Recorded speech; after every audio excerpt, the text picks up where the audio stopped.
All right, in this video, I'm going to go over, I think 7.8 to like 7.10 just to get you guys started on these. 7.8, I'll look at B here, and basically it's saying, where do these lines intersect?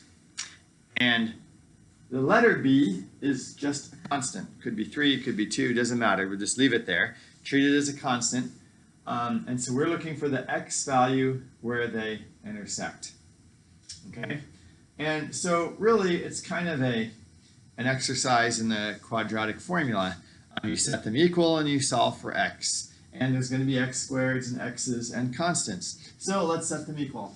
So we have this one, 1 plus 2b equals x squared plus bx plus b. Put everything on the same side. Here's the x squared term, the x term. We need to subtract this from both sides. So we have then 0 is equal to x squared plus bx plus b minus 2b minus 1. And now I'm going to put the 0 over there because I like writing it the other way. So we have the x squared plus bx. And then this is all a constant, and b minus 2b is minus b. I keep trying to say to be or not to be, but yeah. That's minus b minus 1. So I'm going to make that one thing. Plus, no, I'm going to make it minus. So minus b plus 1. That works, right? You don't have to do this, but minus b minus 1 is minus b plus 1. So then when we use a quadratic formula, a is equal to 1, b is equal to b. How nice is that, right? That's pretty cool. And c is negative b plus 1. Or we could say negative b minus 1. I don't know. It's just some, I don't know. Okay, either way. Okay, now we do the quadratic formula. So x is equal to negative b, which is just b, that's so cool, plus or minus the square root of b squared, again, so cool, minus 4, a is 1, so I'll need to write it, but I will anyway, what the heck, times c is negative b plus 1. All over 2a, a is 1, so all over 2. Alright, so that's equal to negative b over 2, plus or minus the square root. Let's see, inside here we have b squared minus 4. Oh, I should have extra parentheses there. Gets a little confusing. Maybe that was a mistake to it that way. I don't know. Minus 4 times minus b is plus 4b. Actually, everything becomes positive here because the two negatives cancel. So it's plus 4b plus 4. Yeah, I probably made that a little bit more confusing than it needed to be. All over 2, which is negative b over 2 plus or minus. Now, you're supposed to notice that what's in here is b plus 2 squared, right? So we have a b squared plus 4b plus 4. b plus 2 squared is b squared plus 2 times and multiplied together 4b plus this squared, which is 4. So that's pretty cool. So it's the square root of b plus 2 squared, so it's just plus or minus b plus 2 divided by 2. Right? We have the square root of b plus 2 squared. So inside here is just b plus 2. Let's rewrite that as negative b over 2 plus or minus b over 2. So b over 2 plus 1. Right? Because this is b over 2 plus 2 over 2, which is 1. Okay, let's choose the plus. So this is equal to, so negative b over 2 plus b over 2, they cancel, plus 1, so this is 1. Or if we choose the minus, negative b over 2 minus b over 2 just gives us negative b minus 1, so minus 1. Yeah, negative minus, so these are both minus, minus 1, minus b over 2. Yeah, so those are the two options. Again, we could write that as negative of b plus 1. I don't know. I'm going to leave it like that. Okay, those are the two options for x. So what is y? Well, y is 1 plus 2b all the time. So that's easy. So the 2 points are 1, comma 1 plus 2b and negative b minus 1, comma 1 plus 2b. Now, if we plug them into here, and you can check that, plug 1 into here, we should get 1 plus 2b. Let's try it. That's easy. If we plug 1 into here, right, is one of our options for x, so we get 1 plus b, so that's 1 plus 2b. If we plug negative b minus 1 in for x, we should get the same thing. I don't feel like doing that one. That one's a lot more work. So you can do that if you want to. Okay, that's 7.8. Kind of tricky. Just getting used to, a lot of these, they want you to get used to using things like b and a, and just, they're in your answer. You just treat them like a constant, like 3 or something, pretend it's a 3 or something, and you have a b or an a in your answer, and that's okay. Get used to using variables, or constants, that are letters, because it's really, really common in math, and so. All right, let's look at 7.9. So they tried to do some Eastern Washington questions here, right? So they have apple orchards. So Sylvia has an apple orchard. One season, her 100 trees yielded 140 apples per tree. She's got 100 trees, 140 apples per tree. Good morning, staff. If you have not already taken advantage of your cheat day, Wednesday, there are cinnamon rolls and coffee in the staff lounge. Again, hopefully it's a cheat day for you. Cinnamon roll and coffee in the staff lounge. What day? Okay, I guess I can. Cinnamon rolls are terrible. I never eat the cinnamon rolls. It's ridiculous. Who eats cinnamon rolls? Ugh, gross. Okay, Sylvia has an apple. Okay, 100 trees yielded 140 apples per tree. She wants to increase her production by adding more trees to the orchard. However, she knows for every 10 additional trees she plants, she will lose 4 apples per tree. Now, how does she know that? You know, I don't know. I mean, it makes sense, right? If you put too many trees in your orchard, they don't get enough sun, enough water, enough dirt, and they're not going to be as productive. So it makes sense. There's an ideal number of trees per orchard. I'm sure lots of scientists look into that, or orchardists look into that. So it makes sense. Okay, so she loses 4 apples per tree. How many trees should she have in the orchard to maximize her production of apples? So maybe going more than 100, she'll get more apples, but eventually she's going to get less apples because they're not going to make as many apples per tree. Okay, now the trick to doing this problems, like 7.10, like a lot of them, like 7.12, like a lot of these problems, is coming up with letters to represent numbers. Okay, it's just naming the different things, well, things that kind of make sense. Okay, so this is 7.9 here. So you can use whatever letters you like.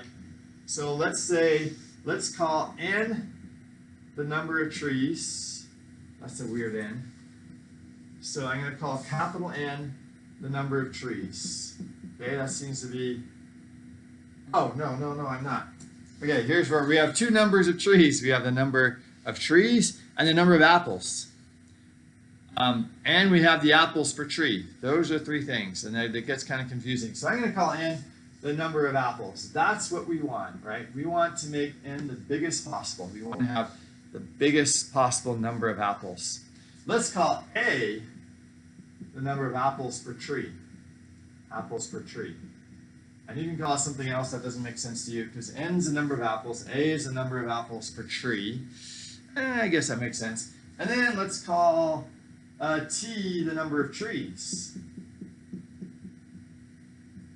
Okay, so again, coming up with letters for all the variables so we can do math with them, right? So we want this to be big. Now, clearly, the number of apples is the number of trees times the number of apples per tree, right? So n is equal to AT. And the unit should work, right? Apples per tree times trees. The trees cancel, we're left with apples. So n is AT. We want to make n as big as possible, okay? So what we're changing is the number of trees, and they tell us how many apples per tree, okay? So we're going to find a formula for A. So the number of apples per tree, is 100. No, let me get this right. One season, her 100 trees yielded 140 apples per tree. Okay, sorry. So the number of apples per tree is 140, right? 140 apples per tree. However, we got to change that now. So that's what it starts with. If we add 10 additional trees, we lose 4 apples. Every 10 additional trees, we lose 4 apples. So additional trees means, so we're going to lose, right? This is the biggest it's going to be, 140, minus the number of trees past 100. So that's t minus 100. Okay, so t is number of trees, starts off at 100. For every amount above 100, we're going to make this number smaller. So 140 minus t minus 100. So, how much smaller? 4 apples per tree. 4 apples per tree, smaller. So we multiply by 4, and then we see if this makes sense. And this is what I always have to do. You just kind of see if it makes sense. So let's plug in, when it's 110 trees, we know that it's supposed to be 4 less, right? So 110 minus 100 is 10. 10 times 4 is 40. That's too many. So we got to make this a 0.4. 0.4. Now let's see if it works. 110 minus 10. 110 minus 100 is 10 times 0.4 is 4. So we have 140 minus 4 if there are 110 trees, which is what it is. If we have 110 trees, we lose 4 apples per tree. So if we go to 120 trees, we're going to lose 8 apples. So 20, this will be 20 more. Okay, so this formula works. Always check to make sure it works. So the way you do them again is you start with what you have. Here's 140 minus the number of trees past 100, because they tell us that. Number of trees past 100 is t minus 100 times 0.4. Now let's multiply this out. This is equal to 140 minus 0.4t, right, 0.4t, so 0.4t minus minus, so plus 100 times 0.4, so that's 40, which is equal to 180, is that right? 0.4 times minus 100 is 40, it's plus, okay, this is right, which is equal to 180 minus 0.4t. That's A. Now we can plug it back in here. The number of trees is the number of apples is A, which is this, 180 minus 0.4t times t, right? A times t. So let's multiply this out. So n is equal to 180t minus 0.4t squared. Notice this is a parabola, and it makes sense. If there are 0 trees, t equals 0, we have no apples. That makes sense. So here we have the number of apples as a function of the number of trees, which is what we want.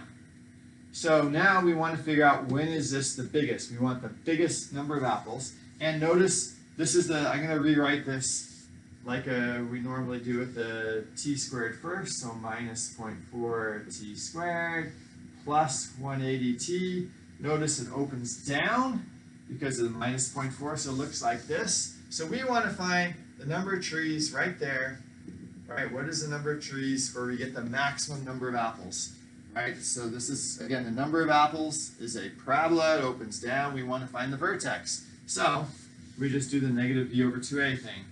So what t do we want? So the number of trees that makes as the vertex is negative b, b is 180, so negative 180 divided by 2a, 2 times negative 0.4, 2 times negative 0.4, which is the negatives cancel, which is good. We don't want a negative number of trees.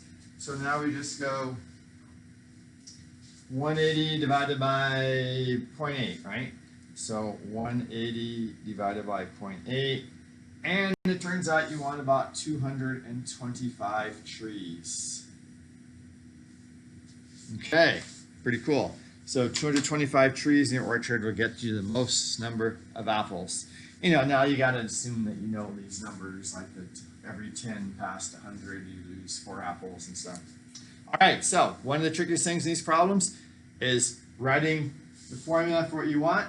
Like the number of apples is what we want, it's what we're looking for, the biggest number of apples. So you call that something. And here's our formula, the number of apples per tree times the number of trees. We want to write the number of apples per tree as a function of the number of trees. So we did that over here, the number of apples per tree with just t's in it. So we can only have t's, and then we can figure out the number of trees that we want. It's kind of tricky. You just have to really think through these things, you know, and think really clearly. And this is the trick. This is the best part, most important part, writing down these things and then coming up with this formula, coming up with this formula. And once you do a bunch of them, they get easier. You kind of see how it works. Okay, I think I'll do 7.2 other one's a different video. This video is pretty long already. Okay, awesome. Thank you very much.